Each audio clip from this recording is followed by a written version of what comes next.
Hello everyone. आज मैं अपने नन्हे दोस्तों के लिए लाई हूँ चंपक में छपी अपनी एक कहानी, कान का कच्चा। ये दो दोस्तों की कहानी है, तो सुने। चीकू खरगोश और मीकू चूहा अच्छे दोस्त थे। सभी जानवर दोनों की दोस्ती का उदाहरण देते थे। चीकू के सुंदर उजले फर थे, जबकि मीकू के फर हल्के भूरे और मटमैले कलर के थे। चीकू किसी की बात पर भी आसानी से विश्वास कर लेता था, लेकिन मीकू स्मार्ट था। उसे कोई आसानी से बेवकूफ नहीं बना सकता था। दोनों के अलग अलग व्यवहार और रंग रूप में अंतर होने के बावजूद उनकी दोस्ती बहुत गहरी थी। वे दोनों जब चंपक वन की गलियों पर हाथ पकड़कर चलते तो जंपी बंदर को बहुत जलन होती। वो बहुत दुष्ट और चालाक था। कोई भी उससे बातें नहीं करना चाहता था, जबकि जंपी हर समय इसी कोशिश में लगा रहता था कि वो चीकू और मीकू की दोस्ती में कैसे दरार डाले। एक दिन की बात है बच्चों, मीकू बीमार हो गया। चीकू उसके लिए दवा लेने निकला। तुम सचमुच एक अच्छे दोस्त हो। मुझे बुरा लगता है जब कोई तुम्हारे बारे में उल्टी सीधी बातें करता है। चीकू को अकेला जाते देख जंपी बंदर ने कहा। तुम्हारा क्या मतलब है? मेरे बारे में कौन उल्टी सीधी बातें करता है? अरे भाई, बुरा मत मानो, लेकिन जिसके लिए तुम दवाई लेने जा रहे हो वही पीठ पीछे ऐसी बातें करता है, जंपी बंदर बोला। तुम क्या कह रहे हो? मीकू तो मेरा सबसे अच्छा दोस्त है, वो ऐसी बातें कैसे कर सकता है? क्योंकि वो अपने आप को तुमसे अधिक बुद्धिमान समझता है। चीकू, तुम इतने सीधे हो कि उसकी चालाकी नहीं समझ पाते। ये सुनकर चीकू दुखी हो गया। उसने ये भी नहीं सोचा कि जंपी जो कह रहा है वो सच कह रहा है या झूठ। और वो फिर मीकू के लिए गुस्से में दवाई लेने नहीं गया और घर जाकर अपने सो गया।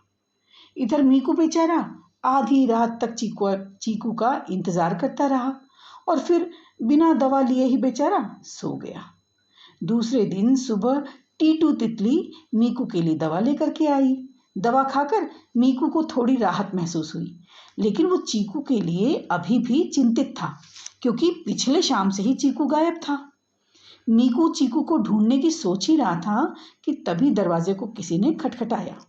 शायद चीकू आ गया, मीकू ने सोचा। उसने जल्दी से दरवाजा खोला, लेकिन बाहर जंपी को खड़ा देख वो हैरान रह गया।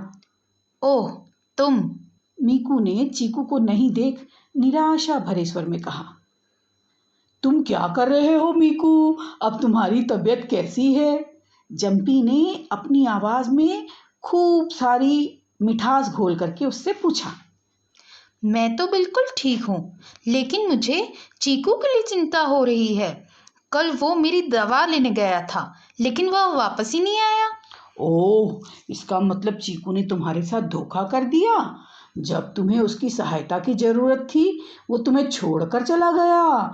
जंपी ने मीकू का हाथ सहलाते हुए कहा। नहीं नहीं, चीकू मुझे नहीं छोड़ सकता। हो सकता है वो किसी मुसीबत में फंस गया हो। मीकू अभी भी चीकू के लिए चिंतित था। तुम अंधे हो गए हो मेरे दोस्त। कल मैंने चीकू को देखा था, वो तुम्हारी बीमारी से बहुत खुश था। मैंने जब पूछा तुम इतने खुश क्यों हो भाई, तो उसने कहा कि मीकू अपने आप को बहुत स्मार्ट समझता है।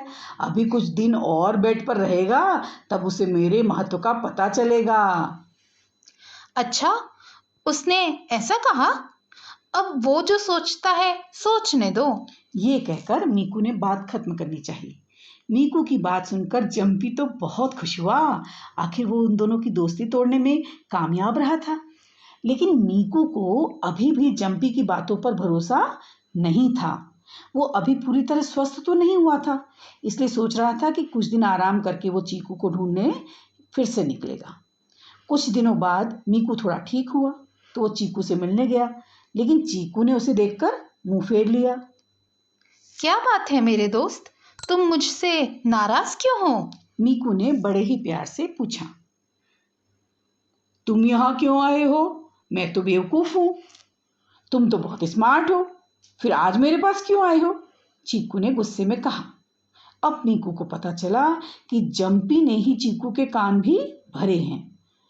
तुम यह क्या कह रहे हो? तुमसे ऐसा किसने कहा?